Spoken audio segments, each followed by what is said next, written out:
প্রিয় শিক্ষার্থীরা, আসসালামু আলাইকুম। সরকারি হরগঙ্গা কলেজ আয়োজিত অনলাইন ক্লাসে তোমাদের স্বাগতম। আমি শাকিলা আক্তার, প্রভাষক, অর্থনীতি বিভাগ। আজকে আমি আলোচনা করব সম্মান তৃতীয় বর্ষের সরকারি অর্থব্যবস্থা বিষয়টি অধ্যায় 4 অর্থাৎ করের বোঝা বা বার্ডেন অফ ট্যাক্সেশন এই অধ্যায়টি নিয়ে। এই অধ্যায়টি আমাদের দ্বিতীয় লেকচার। আজকে মূলত আমি আলোচনা করব করের শ্রেণী বিভাগ নিয়ে এবং করের বোঝা এবং করের শ্রেণী বিভাগ এই দুটি বিষয় নিয়ে মূলত আমি আলোচনা করব। করের শ্রেণী বিভাগ করতে গেলে কর কি, করের বিভিন্ন কানুন ইত্যাদি বিষয় নিয়ে আমরা এর আগের ক্লাসে আলোচনা করেছি। বেশ কিছুদিন পর, ঈদের ছুটির পর আজকে আমাদের এটা প্রথম ক্লাস। করের শ্রেণী বিভাগ করতে গেলে আসলে দুইভাবে করের শ্রেণী বিভাগ করা যায়। একটা হচ্ছে কর আদায় পদ্ধতির ভিত্তিতে, আর একটা হচ্ছে কর আদায়ের হারের উপর ভিত্তি করে। একটা হচ্ছে কর আদায় পদ্ধতির উপর ভিত্তি করে, একটা হচ্ছে করের হারের উপরে ভিত্তি করে। কর আদায় পদ্ধতির উপর ভিত্তি করে কর মূলত দু প্রকার, একটা হচ্ছে প্রত্যক্ষ কর আর একটা হচ্ছে পরোক্ষ কর। প্রত্যক্ষ কর কোনটি? প্রত্যক্ষ কর নামটি প্রত্যক্ষভাবে যে কর আদায় করা হয় তাকে বলা হয় প্রত্যক্ষ কর। অর্থাৎ করদাতার নিকট থেকে সরাসরি সরকার যে কর আদায় করে, সরকার নির্ধারিত যে হারে করদাতা সরাসরি সরকারকে কর প্রদান করতে বাধ্য থাকে এবং এই করের বোঝা অন্য কারোর উপরে করদাতা চাপাতে পারে না, সেই করকেই বলা হয় প্রত্যক্ষ কর। এক্ষেত্রে কর ঘাত এবং কর পাত দুটি করদাতার উপরে বর্তায়। এখন কর ঘাত কি? কর ঘাত হচ্ছে করের প্রাথমিক আর্থিক বোঝা এবং কর পাত হচ্ছে করের চূড়ান্ত আর্থিক বোঝা। যেহেতু প্রত্যক্ষ কর করদাতা সরাসরি প্রদান করে থাকে, সরকারের নিকট সরাসরি প্রদান করে থাকে সরকার নির্ধারিত পদ্ধতি অনুযায়ী, সেক্ষেত্রে প্রত্যক্ষ করের প্রাথমিক আর্থিক বোঝা অর্থাৎ কর ঘাত, এবং যেহেতু এই বোঝা করদাতা অন্য কারোর উপর চাপিয়ে দিতে পারে না, সেক্ষেত্রে করপাত অর্থাৎ চূড়ান্ত আর্থিক বোঝা, অর্থাৎ প্রাথমিক আর্থিক বোঝা এবং চূড়ান্ত আর্থিক বোঝা দুটোই করদাতার উপরে বর্তায়। এই করের কোনো অংশ বিশেষ করদাতা অন্য কারোর উপরে সঞ্চালন করে দিতে পারে না। এরপর আসি আমরা পরোক্ষ কর। পরোক্ষ কর বলতে বোঝায় যে করটা আমরা প্রত্যক্ষভাবে সরকার আদায় করে না, আমাদের নিকট থেকে আদায় করে না। আচ্ছা, আমি আরেকটা জিনিস বলার বিষয় ছিল, সেটা হচ্ছে প্রত্যক্ষ করের উদাহরণ আমি বলিনি। সেটা হচ্ছে প্রত্যক্ষভাবে যে করগুলো আমরা প্রদান করি, যেমন আয়কর, ভূমি কর, সম্পত্তির কর, এগুলো হচ্ছে প্রত্যক্ষ করের উদাহরণ। যেটা বলছিলাম পরোক্ষ কর, পরোক্ষ কর আমরা সরাসরি প্রদান করি না। এক্ষেত্রে সরকারের নিকট সরাসরি যে কর প্রদান করা হয় না সে করকে বলা হয় পরোক্ষ কর।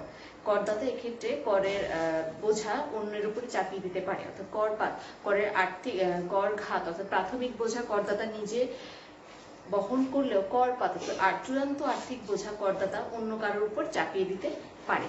এর একটা উদাহরণ হতে পারে বিক্রয় কর। যেমন একটি কলমের উপরে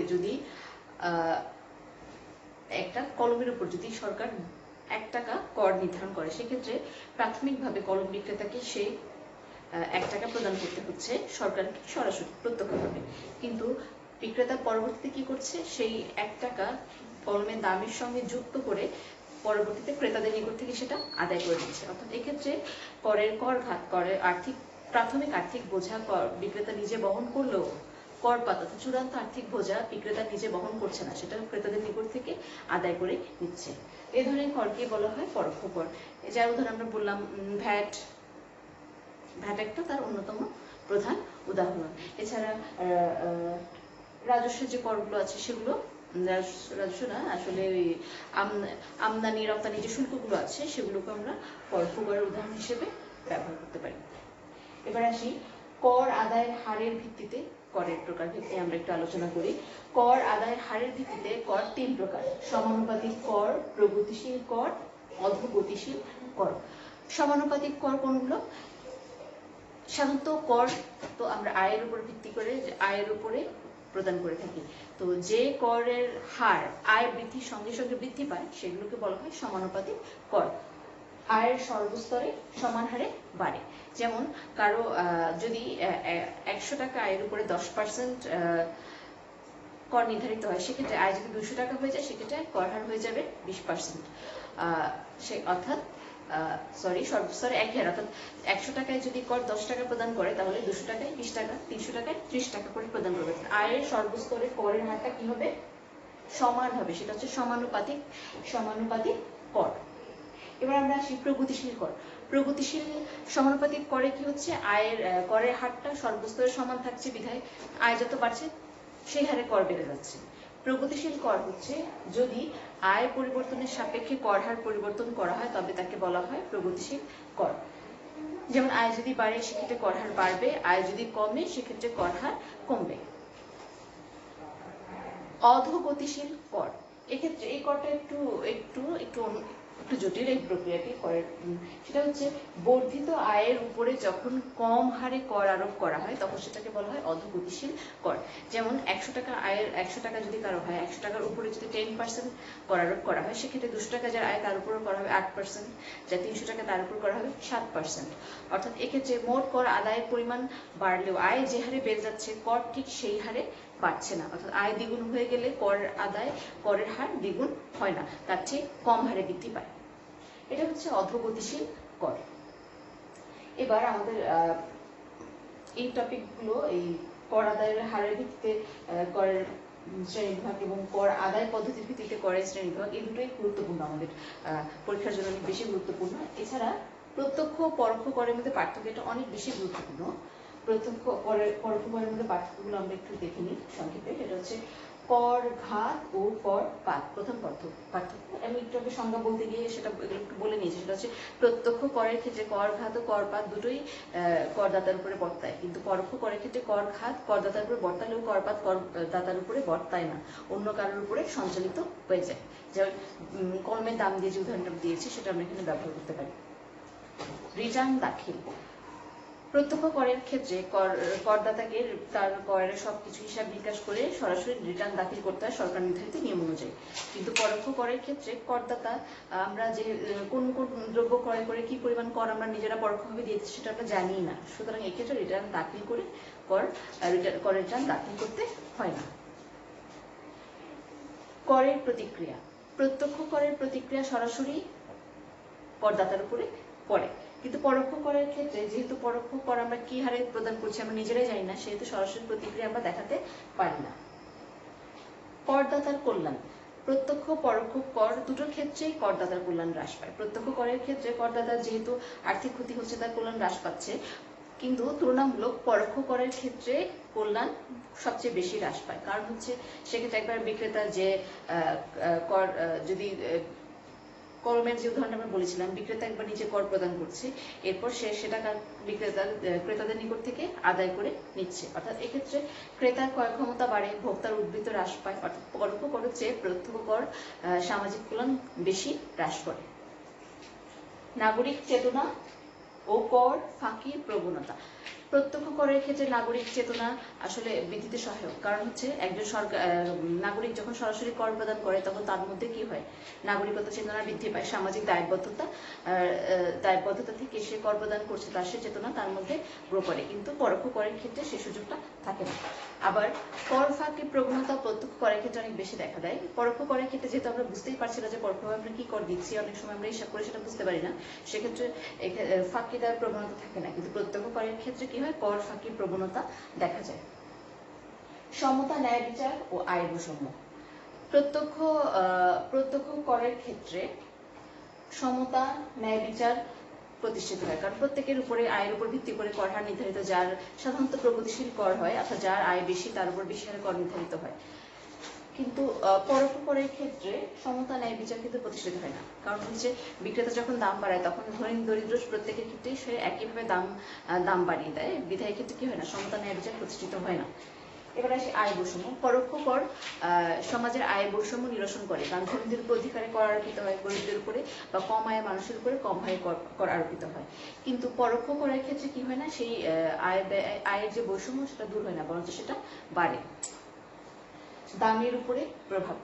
পরোক্ষ কর আসলে দামের উপরে কোনো প্রভাব বিস্তার করে না, কিন্তু প্রত্যক্ষ কর সরাসরি দামের উপর প্রভাব বিস্তার করে না, কিন্তু পরোক্ষ কর অবশ্যই সরাসরি দামের উপরে প্রভাব বিস্তার করে, যারা আমরা পরোক্ষ করের ক্ষেত্রে একটা উদাহরণ দিয়ে বুঝিয়ে দিয়েছি। রাজস্ব আদায়ের নিশ্চয়তা। প্রত্যক্ষ করের ক্ষেত্রে রাজস্ব আদায়ের নিশ্চয়তার কানুন পালিত হয়। কারণ যেহেতু এই কর সরাসরি করদাতা নিজে গিয়ে প্রদান করে, সরকার নির্ধারিত হারে প্রদান করতে বাধ্য থাকে, সেক্ষেত্রে কর আদায়ের নিশ্চয়তা পাওয়া যায়, কিন্তু পরোক্ষ করের ক্ষেত্রে কর আদায়ের নিশ্চয়তা থাকে না। সময়সীমা, প্রত্যক্ষ কর সাধারণত নির্দিষ্ট সময়সীমার মধ্যে প্রেরণ করতে হয়, কিন্তু পরোক্ষ করের ক্ষেত্রে এ ধরনের কোনো সময়সীমা নির্ধারণ করা থাকে না। মুদ্রাস্ফীতির উপরে প্রভাব, প্রত্যক্ষ কর আসলে মুদ্রাস্ফীতির উপর সরাসরি প্রভাব যতটা না বিস্তার করে, তার চেয়ে বেশি পরোক্ষ কর মুদ্রাস্ফীতির উপর প্রভাব বিস্তার করে থাকে। এরপর আমরা আসি, একটা হোমওয়ার্ক দিয়ে আসলে এই পর্যন্ত করার পর একটা হোমওয়ার্ক দেবো, সেটা হচ্ছে আমরা প্রত্যক্ষ পরোক্ষ করের পার্থক্যগুলো এই ক্লাসে দেখে নিলাম। আমাদের একটু নিজ দায়িত্বে বা বাসায় আমরা একটু প্রত্যক্ষ পরোক্ষ করের সুবিধা অসুবিধা সমূহ কি কি সেগুলো একটু আমরা দেখে নিব। এবার আমরা পরের টপিকে আসি, করের বোঝা। এই অধ্যায়ের নাম হচ্ছে করের বোঝা। করের বোঝা বলতে কি বোঝায়? করের বোঝা বলতে বোঝায় একজন ভোক্তা বা একজন করদাতা কর পরিশোধের বিপরীতে যে ক্ষতি বা কল্যাণ বা ত্যাগ, কল্যাণ বা ত্যাগ, কল্যাণের যে তার যে কল্যাণ হতো সেটা যে সে ত্যাগ করে দিচ্ছে, যে ত্যাগ স্বীকার করছে, ক্ষতি বা ত্যাগ স্বীকার করছে, তাকে বলা হয় করের বোঝা। করের বোঝা দুই রকম হতে পারে, একটা হচ্ছে করের আর্থিক বোঝা, যেটাকে আমরা করঘাত বলছি, আর একটা হচ্ছে করের প্রকৃত বোঝা, যেটাকে আমরা করপাত বলছি। করের আর্থিক বোঝা কি? করের আর্থিক বোঝার মধ্যে রয়েছে সরাসরি যে পরিমাণ অর্থ করদাতাকে প্রদান করতে হয় সরকারের নিকট, সেটা হচ্ছে করের আর্থিক বোঝা। এখন এই আর্থিক বোঝার মধ্যে শুধুমাত্র যে পরিমাণ টাকা একজন করদাতা দিয়ে দিল সেটাই আসলে সেটাই মিন করে না, এর মধ্যে আরো বেশ কিছু উপাদান আছে। সেটা হচ্ছে করের আর্থিক বোঝা, পরিশোধিত কর, হিসাব বিবরণী প্রস্তুতির ব্যয়, যাতায়াত ব্যয়, ব্যাংক কমিশন, উপদেষ্টার ফি যদি থাকে, এগুলোর সমষ্টি। অর্থাৎ যে হারে একজন করদাতাকে কর প্রদান করতে হবে সেই হারটা তো থাকবে, সেই অর্থটা থাকবে, সঙ্গে কি একজন করদাতাকে অবশ্যই তার করের হিসাব বিবরণী প্রস্তুত করতে হবে, সেজন্য যদি কোনো ব্যয় হয় সেটা ইনক্লুড করতে হবে। এরপর সে যদি যাতায়াত একটা নির্দিষ্ট জায়গায় গিয়ে কর পরিশোধ করতে হয়, সেক্ষেত্রে তার যাতায়াত ব্যয় বহন করতে হবে। ব্যাংক কমিশন, এক্ষেত্রে যদি ব্যাংকের কোনো কমিশনের অপশন থাকে সেটা দিতে হবে। এবং সে যদি কোনো উপদেষ্টার উপদেশ গ্রহণ করে এই বিবরণী প্রস্তুত করতে গিয়ে, তবে তাকে কি করতে হবে, সেই উপদেষ্টার ফিও তাকে প্রদান করতে হবে। এগুলো সবকিছু যোগ করে পাওয়া যাবে করের আর্থিক বোঝা। এবার আসি করের প্রকৃত বোঝা। করের প্রকৃত বা চূড়ান্ত বোঝা কোনটি? একজন করদাতাকে কর প্রদানের ফলে যে ক্ষতি স্বীকার করতে হয় বা যে কল্যাণ তার সুযোগ সুবিধা যে তাকে ত্যাগ করতে হয়, সেটা হচ্ছে করের প্রকৃত বোঝা। যে কল্যাণ উপযোগ বা সুযোগ সুবিধার মানদণ্ডে তার যে ক্ষতি হয় সেটাই হচ্ছে করের প্রকৃত বোঝা। যেমন যে পরিমাণ অর্থ সে কর হিসেবে প্রদান করছে সেটা যদি তার নিকট থাকতো, সে বিভিন্ন রকম দ্রব্য সামগ্রী অর্থ দিয়ে ভোগ করতে পারতো, যেটা তাকে ত্যাগ করতে হচ্ছে। এই যে সুযোগ সুবিধা তাকে ত্যাগ করতে হচ্ছে সেটাই হচ্ছে করের প্রকৃত বোঝা। আজকের ক্লাস এই পর্যন্তই।